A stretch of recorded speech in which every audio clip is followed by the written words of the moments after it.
This is part 2 of Meeting the Client Where They're At, a 3-credit CE course for massage therapists with Touch of Earth bodywork. And I'm Earth. So in part 2, we are going to discuss boundaries. Boundaries are essential in our practice. Without them, then we wouldn't have the structure and the safety that the practitioner and the client both really need in this field.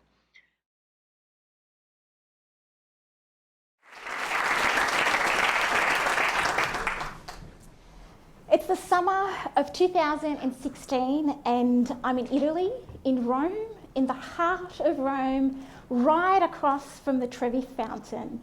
Has anybody been to Italy before? Then you know what I'm absolutely talking about. It's a mesmerising experience. And I'm standing there and looking at my dream. I've had this on my bucket list forever and I'm finally here. I throw my coin and then another one to absolutely make sure I'm going to get myself back here again. And grab my gelati and I'm sitting on the steps just savouring that moment. And as I'm there just soaking it all in, this young woman comes and sits next to me, except the way that she sits, she's literally sitting shoulder to shoulder. And I'm like, that's weird. Why is she so in my personal space when there's all of this room on either side? But I'm in Rome and I drift off. I don't think too much about it. Soon after, a police officer arrives and grabs this young woman by the arm. Turns out she's a pickpocketer and I was about to be her next target. Here I am going, la-di-da, I'm in Italy. And she's trying to get into my bag. When someone gets into our personal space like that, they've come into our boundary. And as human beings, we are born into boundaries. Starts with the protective boundary of being in our mother's womb, and then we come into the boundary of being in our parents' arms, and then we go down to explore the inside and external world under the close boundary of supervision. Do that, don't touch that, don't climb on that, you shouldn't be eating the dirt. Right, you get the idea. And then eventually what happens is we begin to articulate our boundaries through using the word no. And when we first start doing this, we're really good. We are really good at letting everybody else know what we want and what we don't want. And the adults in our world give this period a special name. They call it the terrible twos. Right, we've all been there. As we grow up and we hit our teens, what happens is we become focused on fitting in belonging, in impressing others. And what can sometimes happen is we turn down the volume of our no because we start fearing being rejected, about being left out. We start getting uncomfortable and we get embarrassed and we don't want to say no because it might be the wrong thing and they might think something differently of us. And as we move into adulthood, we start getting intimidated. Sometimes we feel anxious, scared about what other people are going to think when we say no. We start worrying about, are we going to disappoint when we say no? Or are we going to hurt someone else's feelings when we say no? And so what happens is we turn down the volume of our no even more until sometimes it becomes inaudible even to us. And then in our late 30s, maybe early 40s, if we've been burnt enough times, we find our no again, except this time it's coming from a place of resentment. When we think of boundaries, the very first thing that often comes to mind is that they protect us. They create a space where we feel safe, secure, certain. They keep the good in and they keep the bad out. They let other people know what is and isn't acceptable behaviour. And they also put a limit on our own behaviour as well. And as long as we're coming into this conversation from a place of boundaries where it's about fear, it can get problematic because we're moving into a fear of what we don't want other people to do to us, the things that we worry about other people saying to us. We fear being judged, we fear being hurt, we fear that someone is going to transgress our boundaries and get into spaces that we don't want them to be in. And as long as the conversation is one about fear, then we can't truly heal, because when the focus is fear, it keeps our wounds open. And so what if we were to move beyond the traditional approaches to boundaries and it became a conversation about using boundaries to create what we want rather than to try and run away from what we don't want? What if boundaries were the essential ingredients for our self-love and our self-care? And that's what I want to talk to you guys about today. How can we use boundaries to create a space where we feel nurtured, and we can also step into a space where we have the confidence to speak our truths? So let's start from the beginning. I was born in Australia to a family of Turkish migrants. My grandmother was very much the matriarch of the family. Not like the Godfather, but close. First grandchild, so absolutely dotted on. And I was brought up in what I refer to as being the eyebrow parenting method. I'm pretty sure most of you have not heard of that one before. So whenever I did something that my grandmother disapproved of, or she just wanted me to stop whatever it was that I was doing, she would take out her most powerful weapon and she would raise her eyebrows like this.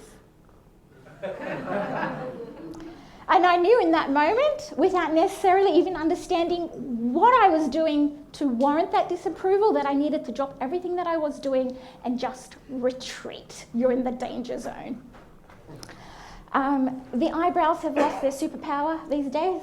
Try pulling that off onto a kid these days and they're going to go, what's wrong with your eyebrows? Right? So sometimes I was doing the wrong thing. Sometimes I was saying the wrong thing, and it just became easier to listen rather than speak my truths. I became so focused on pleasing others that I forgot who I was in the process, because I was being whoever I needed to be in that moment to keep other people happy. I was attracting people into my life that were takers because I had learnt to give at the cost of myself, and I was saying yes even when I didn't mean it. And saying no became this excruciatingly painful experience that really became a breeding ground for burnout. Has anybody been there before? Yeah. Yeah. It's stressful, it's exhausting, it's depleting, and you're running on empty. You know what that's like? It's like getting into a car, you turn on the engine and you notice that you're about to run out of fuel. The red light on the petrol tank meter is going off. And so what do you do at that point? What do? You ignore it. I mean, we've all done that at some point, haven't we? And you're like, oh, come on, just a little bit more. I know we can do it. And you sort of wishfully will it to cough up another 80 Ks for you. Why do we do that? Why do we even wait for the petrol tank to flash red before we refuel? I don't know. That's an important one to think about. And so at this point, I realised that I really needed to take responsibility for my well-being, because when we don't, our body takes over and starts creating the boundaries that we don't with our words. At first, our body is sending quite subtle messages going, hello, over here, you need to pay attention, something is not where it needs to be. It can be something like a headache or backache, or you've been worried about something and you're losing sleep over something. And your body is going, come on, pay attention. This is not where it needs to be right now. And as human beings, we are really good at being so busy that we miss these symptoms, these signs, and we push it away and we go, you know what, that's nothing. It's okay, no, not a problem. And sometimes we don't even notice them. And then your body goes, nah, shouldn't get the message. And so it escalates. It comes back to you with a degree of intensity that forces you and wills you to pay attention. This time, it's maybe severe muscle cramps, or it could be fatigue or a low immune system that sees you being unwell with the flu for a couple of weeks. Your body is willing you to change the detrimental situation that is creating this sort of symptom. And again, we push it aside, we explain it away, we ignore it. And then your body goes, in one last attempt, bang. It creates a life-altering situation in the form of an illness, disease, or injury that forces you to stop and pay attention. Most of us, at this point, will, and some people still try and move ahead. Now, I learnt this lesson the hard way. One time I pushed myself so hard, I had this cocktail of laryngitis, pharyngitis, conjunctivitis, and sinusitis. Wasn't pretty. I had to take at least a month off work to recover. And on another occasion, I thought it would be a good idea to paint the house. I'm a part-time artist, and I thought, what is a house if not a large canvas? How hard can it be?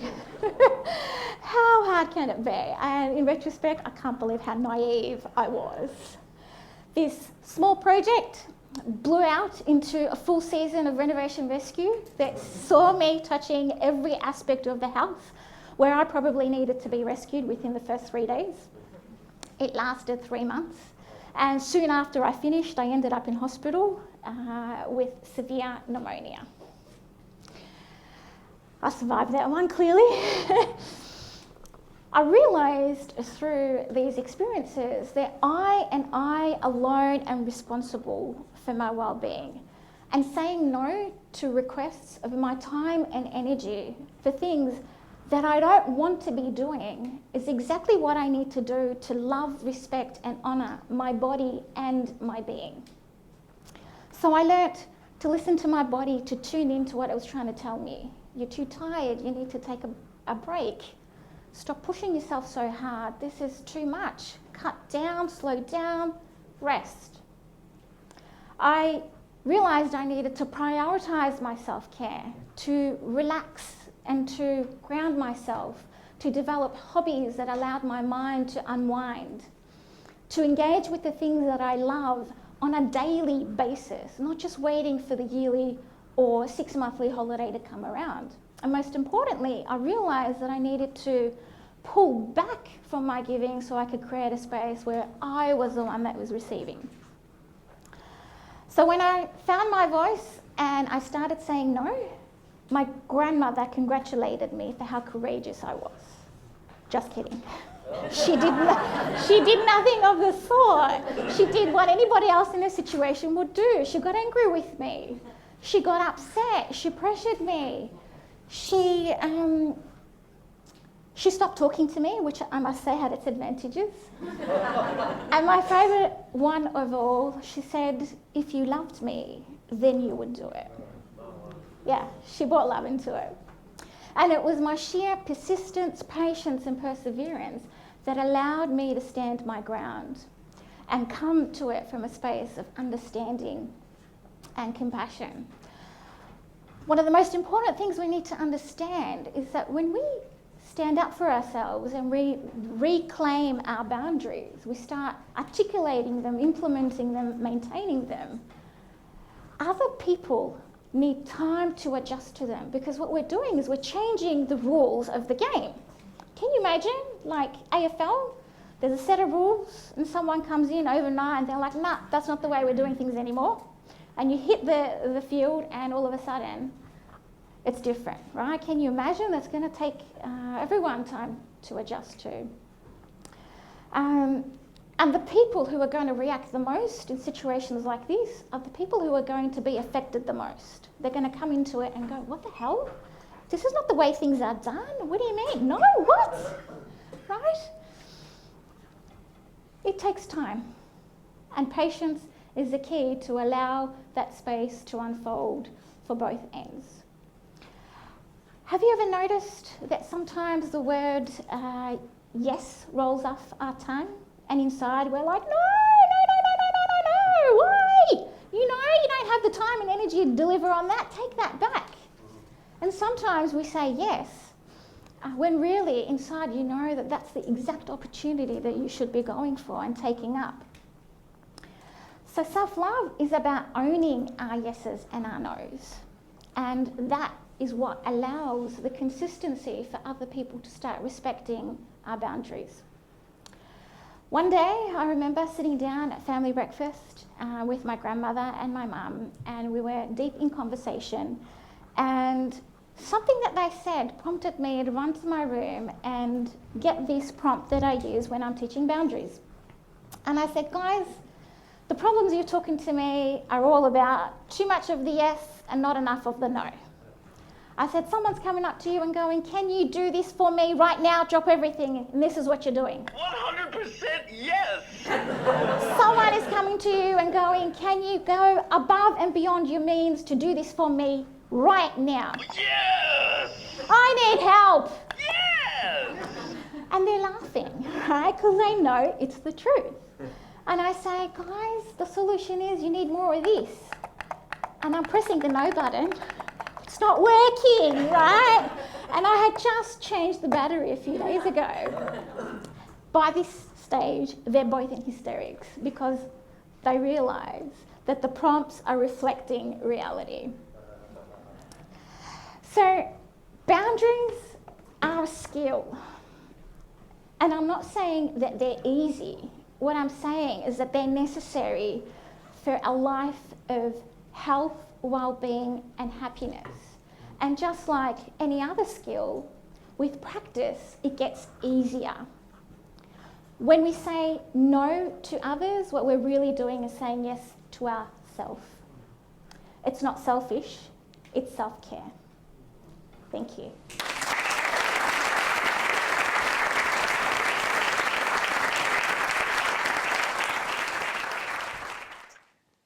So what are boundaries? Boundaries are a line that marks a limit of an area. It's basically just a dividing line, something that separates two things. So I have a quote for you. This is Dorian Virtue, and she says that boundaries are a part of self-care. They are healthy, normal, and necessary. And that's a fact.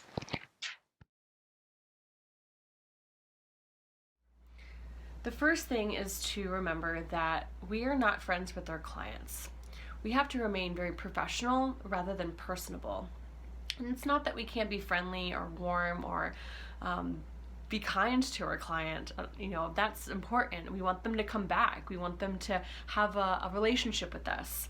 But we also have to make sure that we create this boundary that is professional but also friendly. So there's a fine line there, and so there's a couple things we're going to discuss of how we can strengthen this.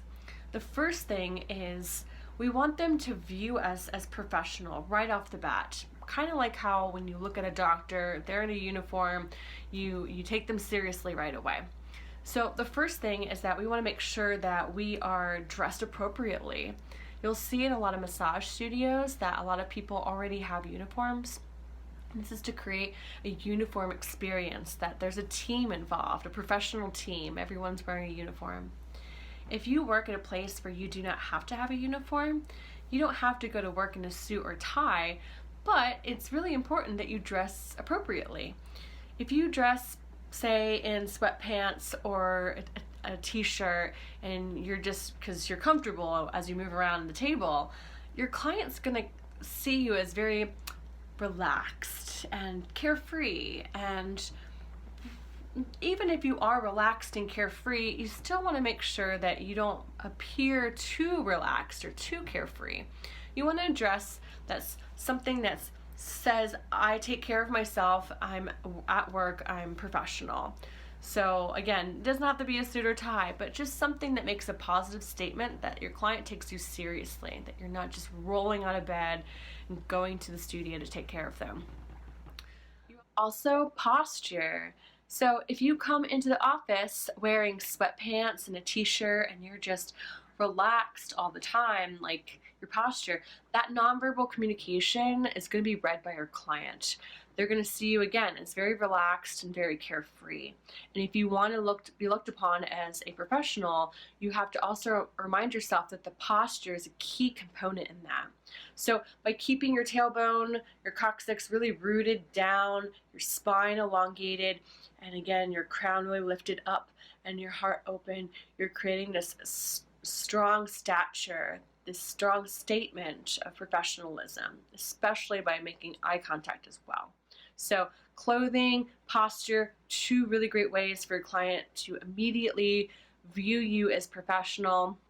These are very simple things to do, but they create a very profound and strong boundary for the both of you.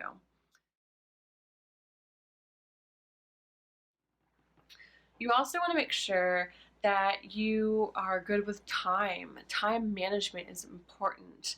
We want to make sure that our client knows that we are setting the stage for them before they arrive at the studio. So before they arrive, you want to make sure that you can smudge the room, or you make sure that the music's on, the table warmer's on, the room is heated or cool, that there's just this nice ambiance already set up for them. So when the client comes in for their session, you're already there and have prepared the room for them. So it's another professional way of saying, I am here for you. You have come right in. You can slide right into your session. I have been here. So client sees that you're already there. You've already prepped the spot for them. If, say, you are late, or if you came in on time, which in our field, coming in when the session starts is it's late. We need to be there before, so we start on time together.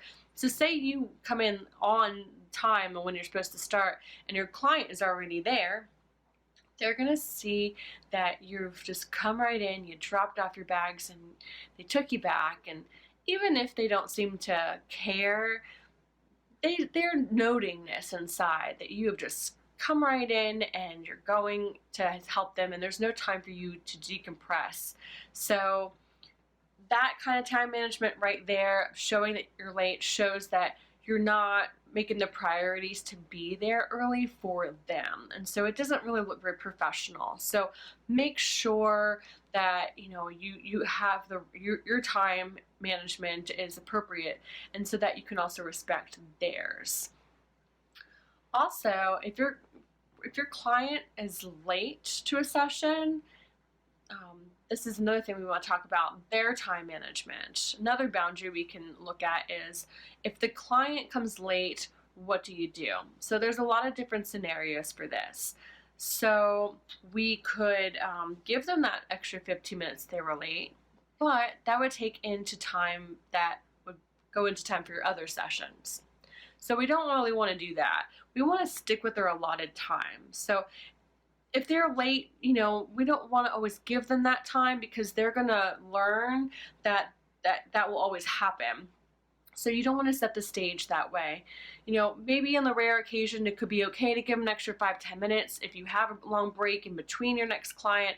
But in general, you don't want to change the structure. You want to keep that professional structure so they know and they work around that structure. And that's just to keep everything safe for everyone. You have your respected break time. The next client is also starting on time because you also are on time.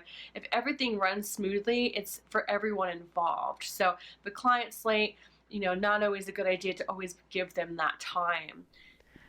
One that's really challenging for me is not going over all my massage time. So if a client comes to see you for 60 minutes, it's a 60-minute session, not a 65, not a 70, it's a 60 minutes. So you want to stick to your allotted time. This is also because your client's going to notice if you give them extra time, and they're going to kind of expect it.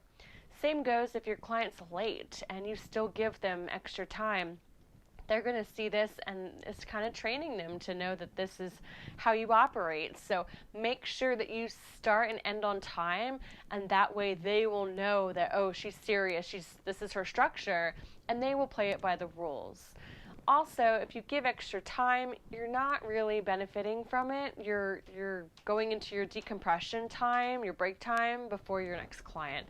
And so if you run late, it shifts the rest of the day. So you want to also respect everyone else's space. So you don't go over. Another reason that I wouldn't go over is because you don't have that right to take their time away. So even if the client enjoys an extra 5-10 minutes, they didn't schedule that, and they might have somewhere to be. That extra time, again, is like changes the rest of their day. So you don't have the right to do that. So make sure that you start and end on time. Some therapists include the intake and outtake in that hour. Do what feels good to you, but make sure your clients are aware of that so that they can play accordingly. Also, sometimes there are no-shows that people cancel less than 24 hours or they don't show up. So what do you do then? I always give new clients one-time wave, and that way it kind of builds this nice relationship with them. They know that it's kind of like a friendly, relaxed way of working together in a way, but they also know that they only get one. And a lot of times there's emergencies or snow or whatever other reason, traffic. There could be a lot of little reasons why they're late or not on time, but you don't want to make a habit of continuing to give them waves, because again, they're going to kind of take advantage of that. So you want to have a realistic structure there that they follow, that they know that they're guidelines, and that way everyone will operate smoothly if it operates according to how you structure it. So cancellation policies, and they don't come in within 24 hours, so cancellation policies, if they do not show up, you can charge them full price or you can charge them half price. Different people do different things, but make sure your clients know about it so that they know what to expect if they just don't show up. Same goes if you're going to change your rates. Make sure you tell your clients. Just communicate that your rates are going to change within a couple months or weeks in advance so that they are also prepared for that, and that you don't spring it on them. Communicate that they're going to be a change. And again, if you also up your rates, they value you more. They know that you value yourself more. So these are little tactics that you can use to strengthen your professional boundaries. And then again, they view this as like a very professional business. They're going to treat you professional. They're going to respect you professionally, and they're going to see you more with value because you're valuing yourself. So you're really meeting them where they're at as well by honoring yourself and your boundaries. So don't let them take advantage of you or try to be late or whatever their little clients can do sometimes. You set the boundaries, they will play accordingly. Therefore, they're getting all their session and they're benefiting. We're meeting them where they really need it, rather than having these relaxed boundaries that are not going to benefit anyone because it's going to be kind of a wish-washy mess. So these really benefit the client as well as you. So be careful with that.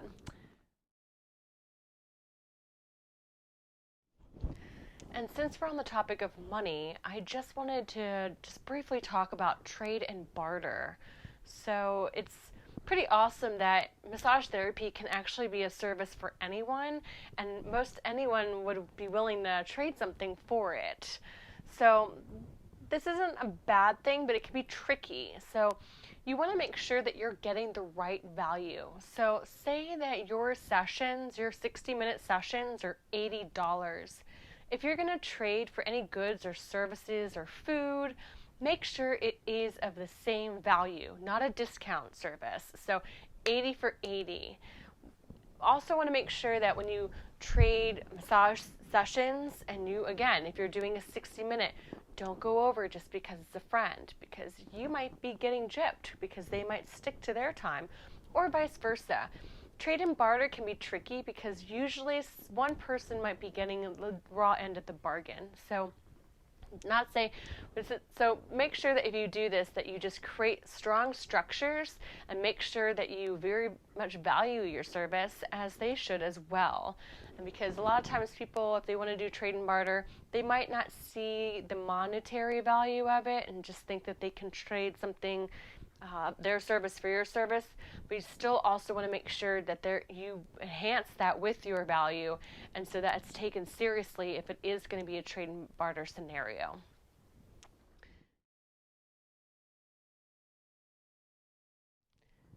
So another way that you can make sure a client is comfortable with appropriate boundaries is by demonstrating this through draping. So a lot of times, maybe not a lot, but there have been a couple scenarios where I have walked into a room and the client is nude on the table. And so some of them might be European, or some of them might have just prefer European style massage. However, in our line of work, it's not appropriate. It's actually illegal to do nude massage in the States. So make sure that they know that, and tell them that you're going to step out and that they can get under the linens, and then you can go back in and do your massage the American way. And so say Amber's on the table. If you want to make sure that Amber's comfortable and you want to show your professionalism there, you can, first of all, you can do diaper drape. It's a great way of making sure that the client is safe and secure, but also Amber can grab the one sheet and she can make it a little bit more snug for her. So if you had it draped under the other leg, they don't really have that opportunity. So if you do a diaper drape, it's a professional way of showing that they can have control. It's making sure that they're all covered. Anytime you're not sure if they're tucked in well enough, just ask. So also, if Amber wants massage on her abdomen, you're going to want to drape the chest. So make sure beforehand to communicate that before you go draping there, so she knows that she feels safe. Especially if you're a gentleman, this is a very vulnerable territory. But make sure you put a towel there and then drape it down. Also, I wouldn't tuck in any undergarments unless if you ask, would you be okay if I tuck under here to make sure it's secure? Don't just go under their garments. Don't ever go under their garments. Not even if they have a bra. You can ask them, hey, can I unhook this and hook it back? They may or may not want that. But if they set a boundary with their clothing, go with that boundary. Know that they have a boundary and just work around it.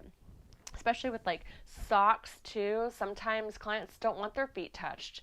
So it could be either a boundary for their feet, or it could be that they're just cold. So ask them if they want their feet done. So, but just don't go taking their socks off and working under their feet, because you're not respecting their boundaries. They're setting up a boundary, go with it. So with draping, great way of showing them that you're professional and that you respect their boundaries and respect them is to make sure that everything is covered. Another piece of advice would be, if you're not working on a body part, keep it draped. Just tuck it back under the sheets. Don't leave it exposed. It makes the client a little bit uncomfortable, first of all because of temperature, but also because if you're not working on an area, there's no reason for it to not be covered up, and that kind of also just that information, even if it's subconsciously, will talk to them that that's open and that's exposed. And so you want to make sure they're comfortable at all times. So always drape your client, keep them draped, only undrape the body part that you're working on, or it can be more than one body part if you're doing Esalen strokes. But if you're not working on a piece of the body, keep it draped, keep it tucked, and keep them safe.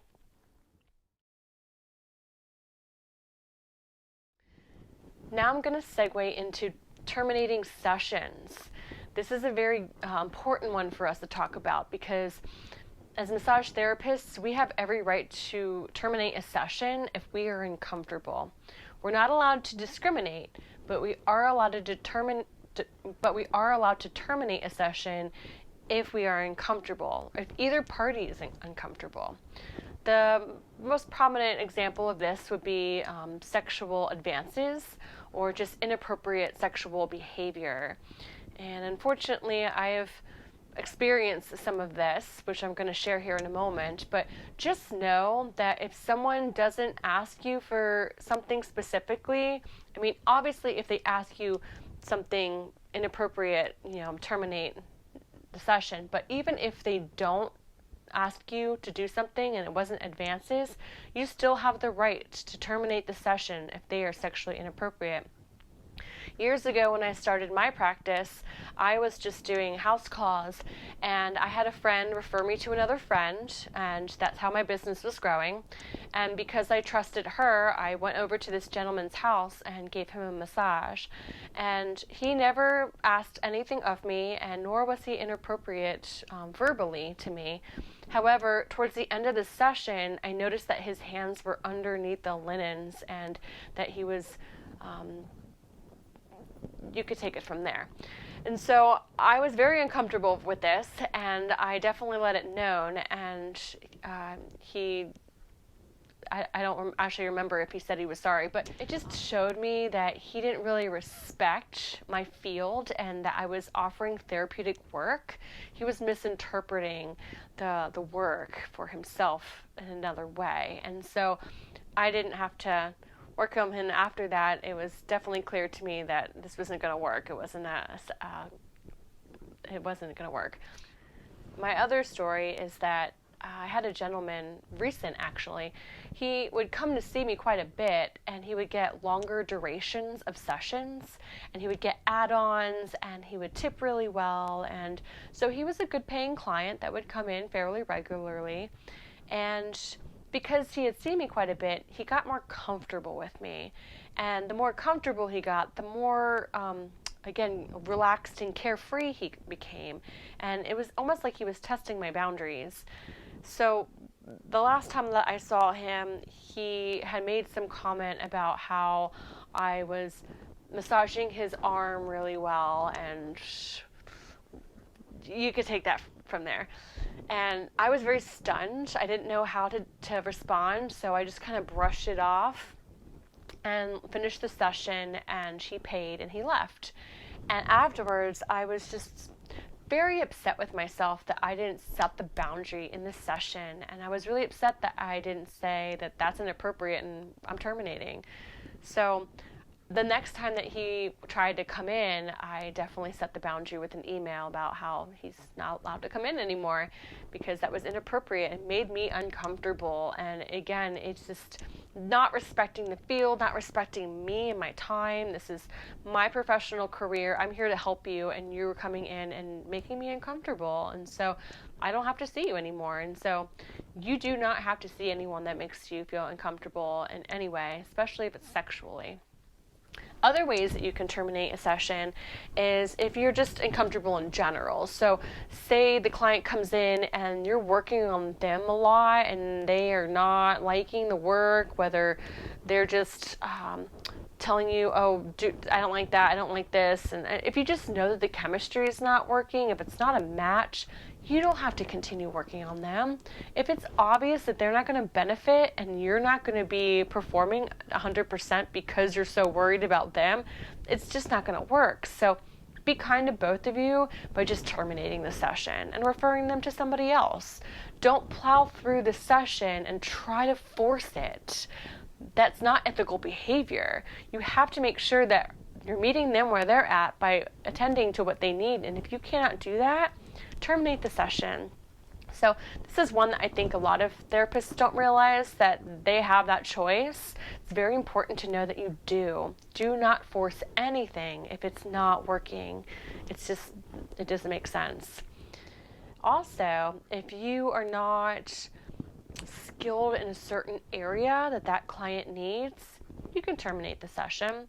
So for example, if you are not comfortable working on the psoas, if you never were trained in it, if it intimidates you and you just don't want to go there, and a client comes to you and they specifically want psoas work, you don't have to see them.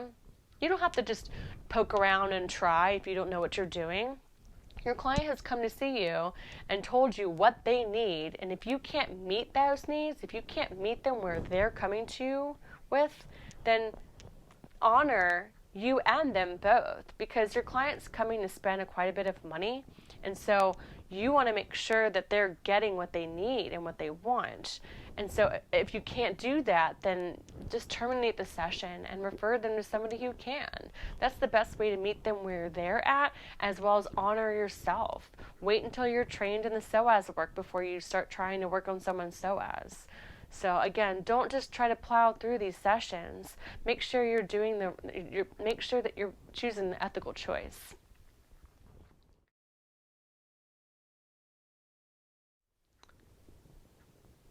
Now we're going to bring it back to Amber. Amber has a child, and she would like the child to receive massage therapy. This is great. I've worked with children myself quite a bit. It's a fun practice to give children massage and give them craniosacral therapy, Reiki, whatever kind of modality. Children are new to this, and so it's a great way of exposing them to massage therapy in a professional way. And then they'll grow up and they will just see this as a therapeutic modality that they can weave into their life. So we just want to make sure that the parents sign the consent form. And my rule of thumb is if the child is 12 and under, the parent has to be in the room. A lot of times parents like to be in the room with like a couples massage. Sometimes they'll be in the corner reading a book. Either way, if the child is going to be on a table with a stranger, you want to make sure the parent is there. You don't want them to have any kind of traumatic response or misinterpret things or anything negative. You want it to be a positive experience for them. So the parent has to be there, and they have to sign a parent or guardian have to sign the consent form. There was one time I had a woman come to see me. We had the interview. She went into the massage room, or she went to the table to change. I stepped out, and I looked at her consent form afterwards, her intake form, and noticed that she was actually, I think, 17 or 18. And I had no idea because she looked like she was in her mid-20s. And so I went back into the room and I said, I'm so sorry. I actually cannot give you a massage until I have a parent or guardian sign this consent form. And it's, a little uncomfortable to tell a 17 or 18-year-old that because they feel that they're old enough to do whatever they want. But, you're not permitted to do that.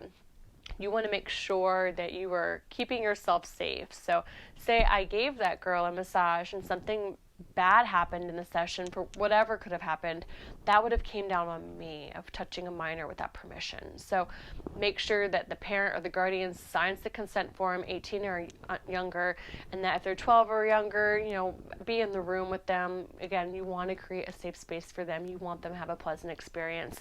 These boundaries really should be enforced to make sure that that can happen for all the parties involved.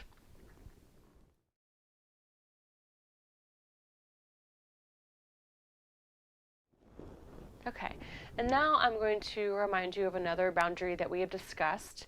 It's very important to enforce scope of practice. So remember, we had talked to Amber about magnesium, but we want to make sure we didn't tell her to go take magnesium. You want to make sure that you're sticking with your scope of practice and giving the appropriate advice. This is very important to remember.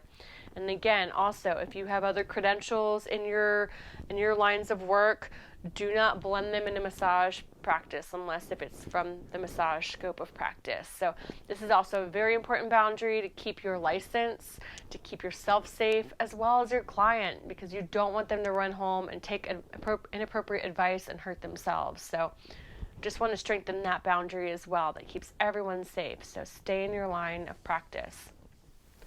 I also want to bring up that even if we are in our scope of practice and we are sharing information that is massage related to the client, we still want to be cautious about how we deliver this material.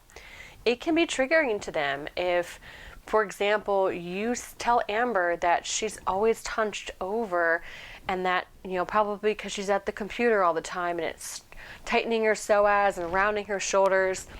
If you're not careful with how you administer that information, she might hear it differently, such as, oh my gosh, my massage therapist told me that I have to quit my job because all I do at my job is work at a computer. So you have to be careful. They might hear what they want to hear, or, just be cautious of how you deliver the material that you are allowed to share as well.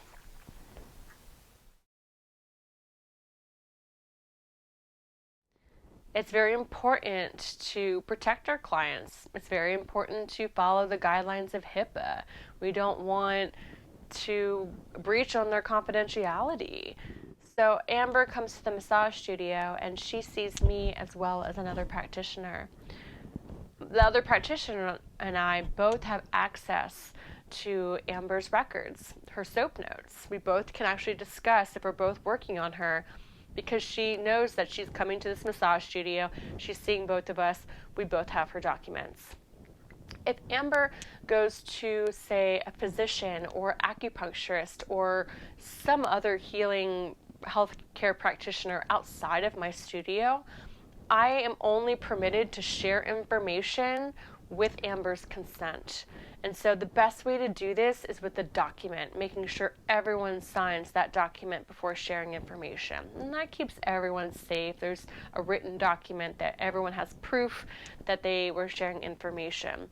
So Amber, her confidentiality is so important. We need to all make sure we follow those guidelines to keep her safe, that nobody has access to her documents unless they're working with her. So if there's another massage therapist in my studio who has not worked with Amber, they don't have the right to look at her documents. So keep confidentiality strong and structured in your practice. This is very important. It's also important not to share with your friends and family stories about your clients. You have to remember that it's a sacred space that they're coming into. Again, they're very vulnerable. They trust you. So just keep the structure. Keep it, even when they're not there, that you are just keeping them safe by not sharing any information that was shared in the studio or in their massage room. It's very important to keep that one strong. The only time that it would be appropriate to break this boundary would be if you have any inclination that the client is going to hurt themselves or someone else. So abuse of any kind or any kind of verbiage that they shared with you, if you see fresh cuts or if you see bruises, if you think that they're being abused or if they're hurting themselves, this kind of information needs to be reported.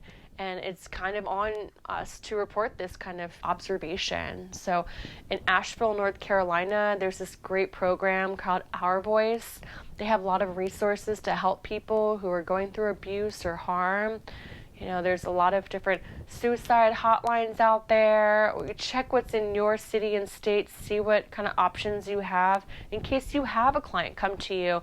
Then you have those backup resources to be able to refer them and be able to support them in that way. So again, you are meeting them where they're at, even though you're respecting their boundaries, but you're seeing what they need, where you're really meeting them where their needs really are by helping support them and giving them the resources they need in times that they may be endangered.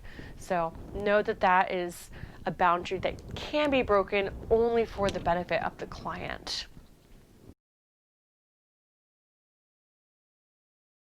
So I want to talk about dual relationships. We touched about this a little bit in the beginning about how we want to remain professional and not too personal because we don't want them to think that we are friends. So if you ever feel within your body that something's not right, that's an indication that maybe you're going a little bit over your boundaries. So for example, if you are really agitated and getting irritated that a client's going to come in, you just feel it in your body, you got a headache, or you're just not excited, or the other way around, you cannot wait for so-and-so, for Amber, to come into the session because you want to know what's going on with her life. These are indications that there's a dual relationship going on, or there's another branch of the relationship that's indicating that it's not healthy. So you want to make sure that you check in with that, check in with their body. How does your body feel when you work on this person? Is it neutral, or is it too discomforting, or is it too exciting? Just check in and see what feels right, because it might not be appropriate to continue that relationship. So some clients are super chatty. So say Amber is on the table and she starts asking you where you're from, or how long have you been a massage therapist, or any kind of information. What have you watched? What's the last Netflix show you've seen? There's a lot of common things that people like to ask because they want to get to know you. It's also an indication that the client really is uneasy or not comfortable. It's a sign of anxiety.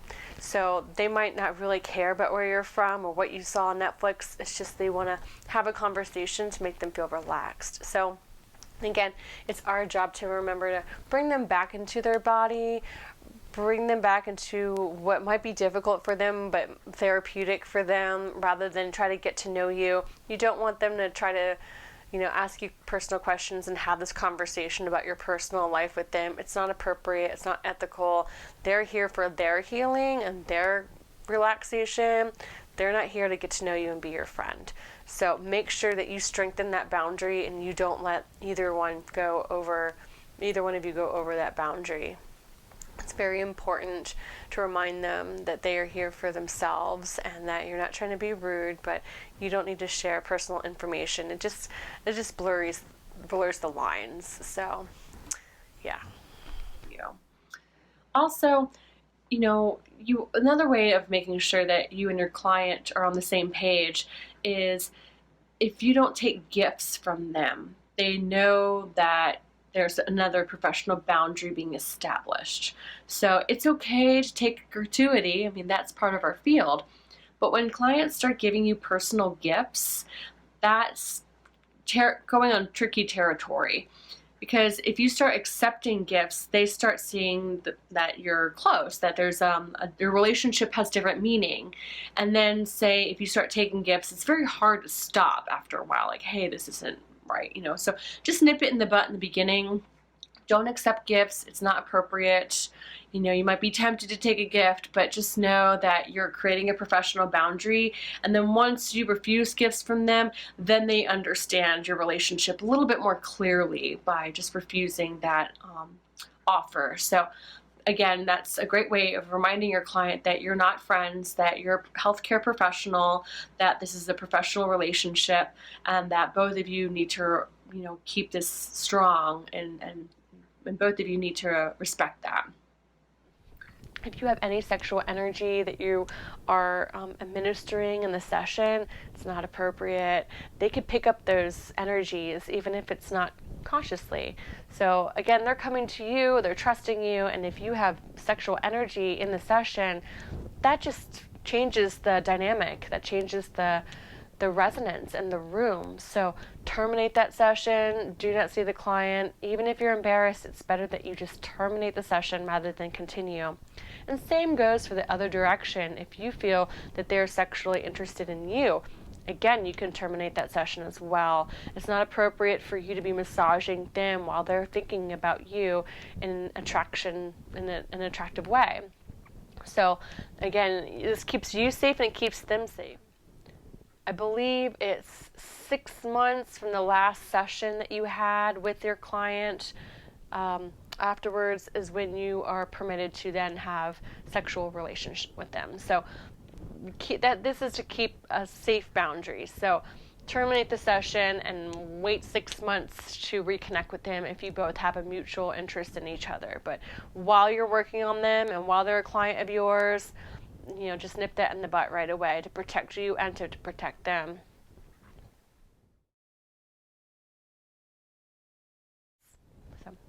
And so now this topic weaves into the next one, which is transference and countertransference. So transference is when your client views you as someone else in their life. So what if you have Amber and she is now starting to really look at you like your mother or treat you like you're her brother, or somehow you really remind her of someone else, and so therefore you are that person now for her. That kind of energy of treating you like someone else, it's not accurate, so don't play into that story. It's you don't want to start feeding into different roles rather than the one that you are.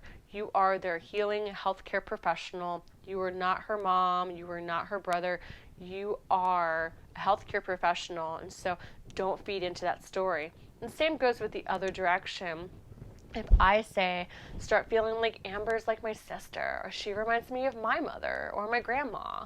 So that also is a problem. Like, she is not that role, she's my client. And again, this could be a problem, because what if Amber actually reminded me of my daughter, and Amber starts telling me about some stuff that she's been doing that I would not have wanted my daughter to do. That's a problem. That right there is me bringing energy into the session and just treating her. That's a problem, because I am now treating her like my daughter, and she's not my daughter, she's my client.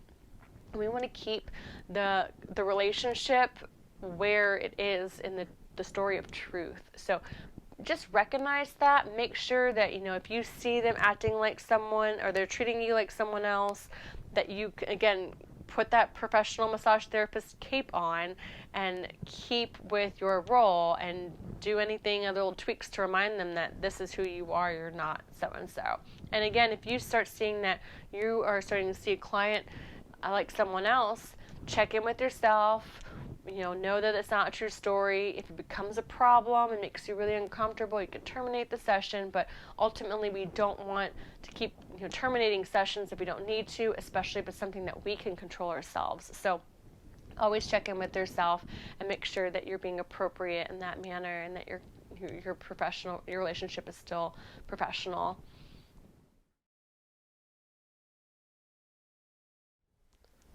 Also want to mention that clients will probably find you online if you have an online platform, say Facebook, Instagram, Twitter. It happens. So what do? Do we just ignore their requests?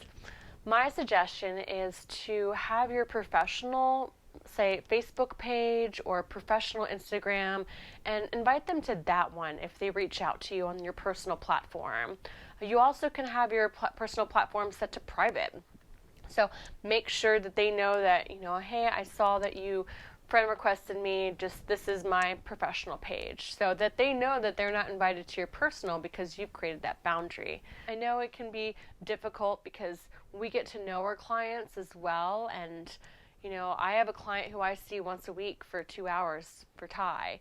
So after years of working with him, I get comfortable knowing who he is, and he knows who I am. So to reject a Facebook or any kind of social media requests almost feels like a sting, but he still would have to know that we're still professional client practitioner relationship here. You have to stay with your boundary. Once you enforce your boundary, it's easier to create that structure. If you are wobbly on your boundary, it's really difficult to reestablish later. So again, just remember that if you want to connect with them, or if you want them to connect with you, that they can do that on a professional page. So the last thing I want to discuss with all you massage therapists is malpractice. So if you know someone who is practicing massage and they do not have their license, you have to report them. You have to.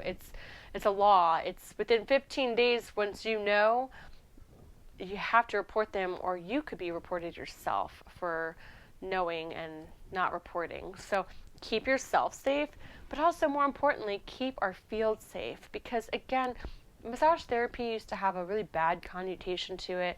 There are a lot of people in the past who have done there are a lot of people in the past who have made poor choices in this field. Unfortunately, there still are. So in order for us to keep our profession really strong and professional, we have to make sure everyone has their license, is trained, knows what they're doing, and this keeps the reputation of our field strong. So this is why this is a law. If there's anyone that's not practicing massage, gotta report them, and it's such a big deal that is why you could lose your license if you don't report it. They just are keeping these strong boundaries to protect us. So know that this is important. Know that we have to do this. So make sure that you do that.